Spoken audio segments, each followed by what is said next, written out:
কি হলো হঠাৎ, কি কারণে ভারতকে বয়কটে ডাক দিল বাংলাদেশিরা?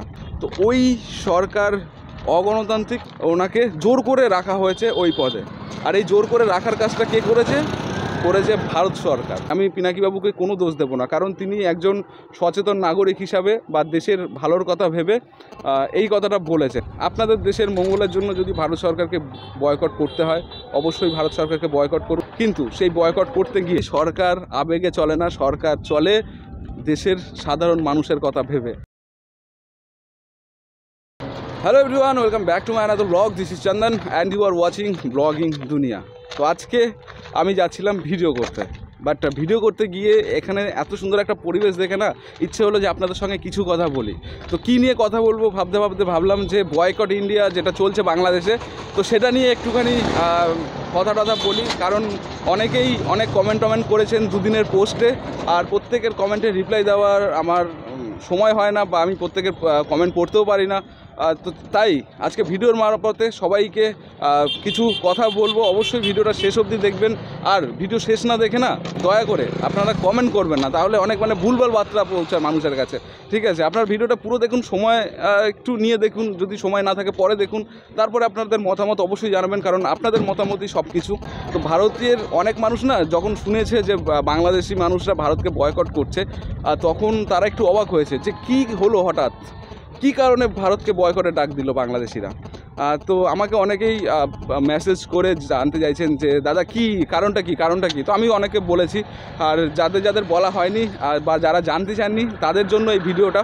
তো প্রথমে তাদের প্রশ্নের উত্তরটা দিয়েই শুরু করি ভিডিওটা। তো বাংলাদেশিরা ভারতকে বয়কট করার যে কারণটা দেখিয়েছে, সেটা শুনলে একটু হাস্যকর মনে হলেও আপাতত ওটাই বাংলাদেশের এখন ট্রেন্ড চলছে। এখন বাংলাদেশে যে সরকার আছে, মানে হাসিনা সরকার, আওয়ামী লীগ সরকার, তো ওই সরকার অগণতান্ত্রিক তারা মনে করেন, মানে তারা বিশ্বাস করেন আর কি। উনি মানুষের ভোটে আসেননি, ওনাকে জোর করে রাখা হয়েছে ওই পদে। আর এই জোর করে রাখার কাজটা কে করেছে ভারত সরকার।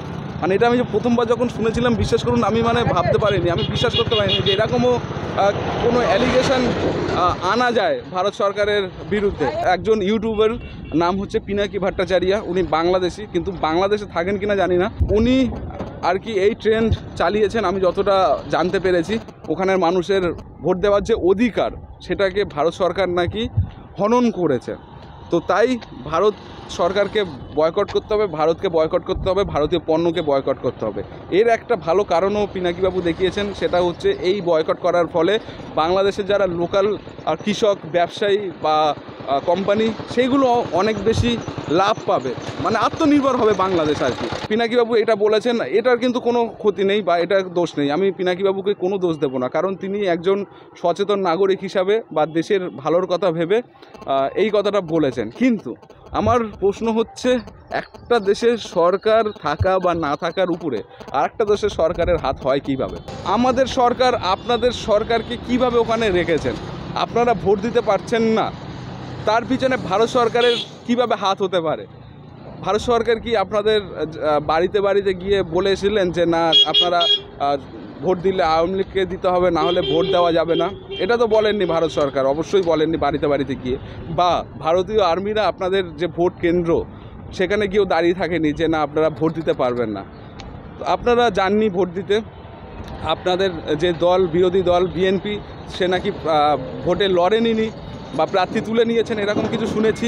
এটা আপনাদের ব্যর্থতা ভারত সরকারের উপরে চাপিয়ে দিয়ে আপনারা শুধুমাত্র মানসিক শান্তি পাবেন। আপনারা একবার ভালো করে ভেবে দেখুন, মানে আপনারা যে এলিগেশনটা আনছেন ভারত সরকারের উপর, সেটা কতটা যুক্তিসম্পন্ন?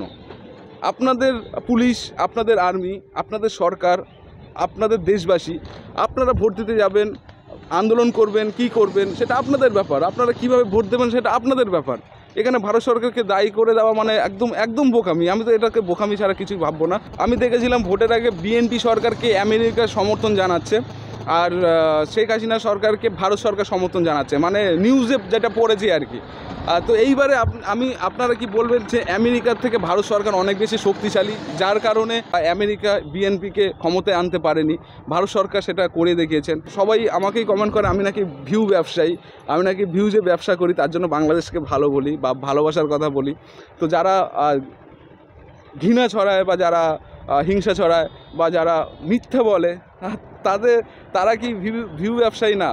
তারা কি ভিউজের জন্য করে না? পিনাকিবাবু হয়তো এটা ভিউজের জন্যই করেছেন, এই ট্রেন্ড চালু করেছেন যে ভারতকে বয়কট করা হোক, এই কারণ, এতে আমাদের দেশের সমস্ত ব্যবসায়ী থেকে শুরু করে কোম্পানিগুলোর অনেক বেশি লাভ হবে। কিন্তু আপনারা কখনো কি ভেবে দেখেছেন যে একটা দেশ আবেগ দিয়ে কি চলে? আমার তো মনে হয় না যে কোনো দেশ আবেগ দিয়ে চলে। দেশ চলে বুদ্ধি দিয়ে, দেশ চলে জনগণের কথা ভেবে। একটা সরকার যে দেশ থেকে কম দামে পণ্য কিনতে পারবে সেই দেশ থেকেই পণ্য নেবে। যেহেতু বাংলাদেশের চাহিদা বেশি, উৎপাদন কম, নিজস্ব উৎপাদন কম, সেহেতু অন্য দেশ থেকে পণ্য কিনতে হয়। এখন বাংলাদেশ যদি আমাদের থেকে মানে ভারতের থেকে যদি কম দামে অন্য কোনো দেশ থেকে পণ্য পায়, আমার মনে হয় ওই দেশ থেকেই কেনা উচিত, ভারতকে বাদ দিয়ে। কিন্তু সেটা কি সম্ভব না, কারণ ভারত 3 দিকে আপনাদেরকে ঘিরে আছে। ভারত সরকার পণ্য কিভাবে পাঠান? ট্রাকে করে পাঠান বা জলপথে পাঠান। তো যেহেতু পার্শ্ববর্তী দেশ, ট্রান্সপোর্ট খরচটা অনেক বেশি কম হয়, তাই আপনাদের ওখানে দাম কিন্তু কন্ট্রোলে আছে। এবারে আপনারা যদি ভাবেন যে আপনারা তুরস্ক থেকে নেবেন মাল, বা ইরান থেকে নেবেন, ইরাক থেকে নেবেন, আরব থেকে নেবেন, তো এই সব দেশ থেকে যদি আপনারা পণ্য কিনতে চান বা আপনাদের ওই দেশের পণ্য যদি বাংলাদেশে আনতে চান, তাহলে ট্রান্সপোর্ট খরচ কত বেশি পড়বে আপনারা ভাবুন।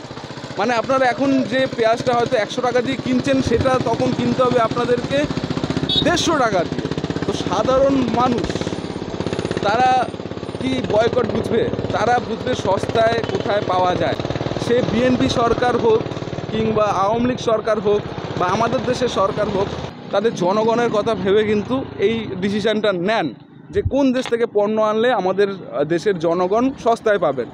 দেশ, সত্যি কথা বলি, দেশ আবেগ দিয়ে চলে না। পিনাকিবাবু কিন্তু খুব দারুণভাবে একটা সাইড বলেছেন, আর একটা সাইড কিন্তু উনি চেপে গেছেন যে একটা দেশের পণ্য বয়কট করলে তার ক্ষতি কি হতে পারে, লাভ কি হতে পারে। উনি লাভটাই শুধু জানিয়েছেন, ক্ষতিটা কিন্তু জানাননি। দেখুন, আমি বাংলাদেশ যাওয়ার সূত্রে যেটা দেখতে পেয়েছি, প্রায় 80% ইন্ডিয়ান প্রোডাক্ট বাংলাদেশে পাওয়া যায়, ঠিক আছে। আর যানবাহনের কথা ছাড়লামই, ওখানে প্রায় 90% যানবাহন হচ্ছে ইন্ডিয়ান। সিএনজি থেকে বাস, ট্রাক, বাইক, সমস্ত কিছু ইন্ডিয়ান। এবারে ধরুন আপনারা বয়কট করলেন, সমস্ত কিছু, একটা তো শূন্যস্থান সৃষ্টি হবে, একটা শূন্যস্থানের সৃষ্টি হবে। ওই গ্যাপটা আপনারা পূরণ করবেন কিভাবে? আপনাদের দেশে কি ততটা উৎপাদন করা সম্ভব যে আপনাদের ওই 18 কোটি মানুষের কাছে চাহিদা অনুযায়ী সমস্ত কিছু পৌঁছে দেওয়া? আমার মনে হয় না আপাতত সম্ভব। আপাতত কথাটা এই কারণে বলছি, কারণ পরবর্তীতে হতেই পারে আপনারা উৎপাদন ক্ষমতা বাড়াতে পারেন বা আপনাদের দেশে সমস্ত কিছু তৈরি হতে পারে। তো আপাতত কিন্তু এটা সম্ভব না, এটা পসিবল না। মুশকিলে কিন্তু আপনারাই পড়বেন, আপনাদেরই কিন্তু অনেক বেশি সিন্ডিকেটের পাল্লায় পড়তে হবে। আপনাদের ওখানে যারা অসাধু ব্যবসায়ী, যখন দেখবে বাংলাদেশে ভারতীয় পণ্য যাচ্ছে না, তখন কিন্তু তারা একটা ফায়দা তোলার চেষ্টা করবেন। যখনই দেখবেন বাংলাদেশের দাম বেড়ে যায়, তখনই দেখবেন ভারত থেকে পণ্য নিয়ে যাওয়া হয়। যখনই ভারতীয় পণ্য বাংলাদেশের মার্কেটে ঢোকে, তখনই কিন্তু রাতারাতি দাম 10-12 টাকা 20 টাকা করে কমে যায়।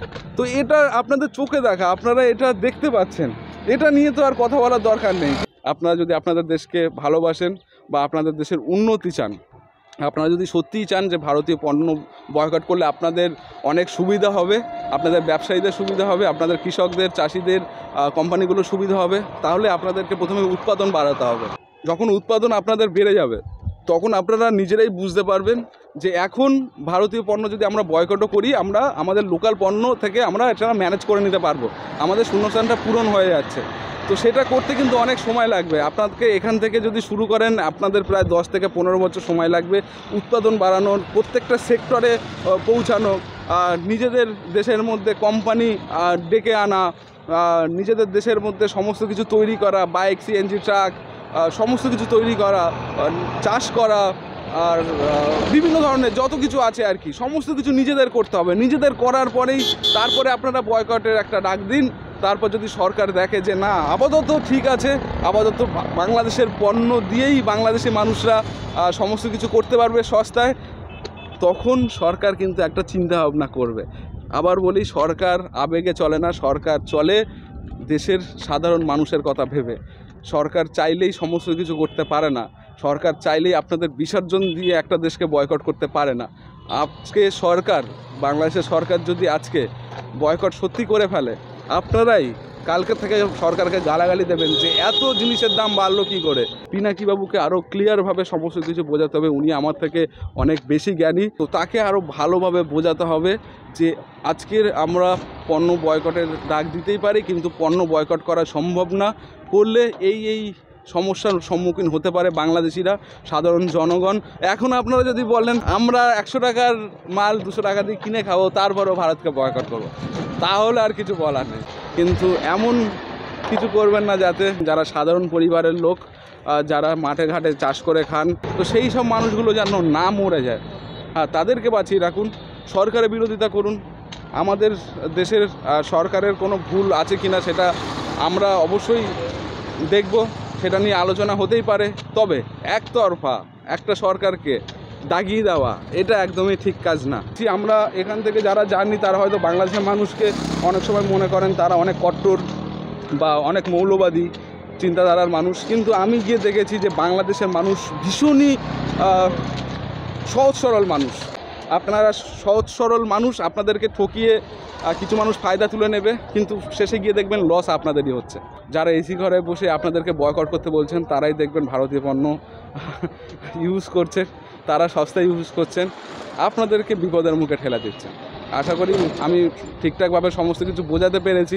অনেক কিছু হয়তো ভুলেও গেছি, আপনাদেরকে বলা সম্ভব হয়ে ওঠেনি। তবে আমি শেষে একটুখানি বলবো, আপনাদের দেশের মঙ্গলের জন্য যদি ভারত সরকারকে বয়কট করতে হয়, অবশ্যই ভারত সরকারকে বয়কট করুন বা ভারতীয় পণ্য বয়কট করুন, কিন্তু সেই বয়কট করতে গিয়ে এমন না হয় যে আপনারাই বিপদে পড়বেন। ঠিক আছে, সেই সব কথা চিন্তাভাবনা করে আপনাদের উৎপাদন ক্ষমতা বাড়ান, চাহিদা অনুযায়ী আপনারা উৎপাদন করুন। তারপর যদি দেখেন যে হ্যাঁ সব কিছু ঠিকঠাক আছে, এখন ভারতীয় পণ্য আমাদের দেশে না আসলে কোনো অসুবিধা নেই, আমরা 100 টাকার মাল 80 টাকা দিয়ে খেতে পারবো বা 100 টাকা দিয়েই খেতে পারবো, তখন আপনারা ভারত সরকারকে বয়কট করুন।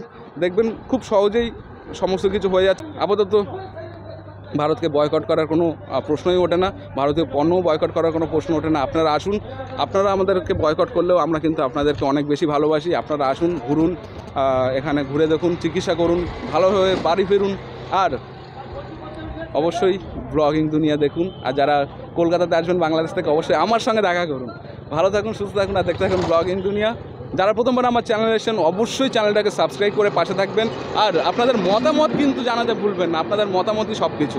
যদি দেখি যে আপনাদের মতামত অন্য কিছু বলছে, তাহলে অবশ্যই সেই নিয়ে আরও একটা ভিডিও বানাবো। টাটা।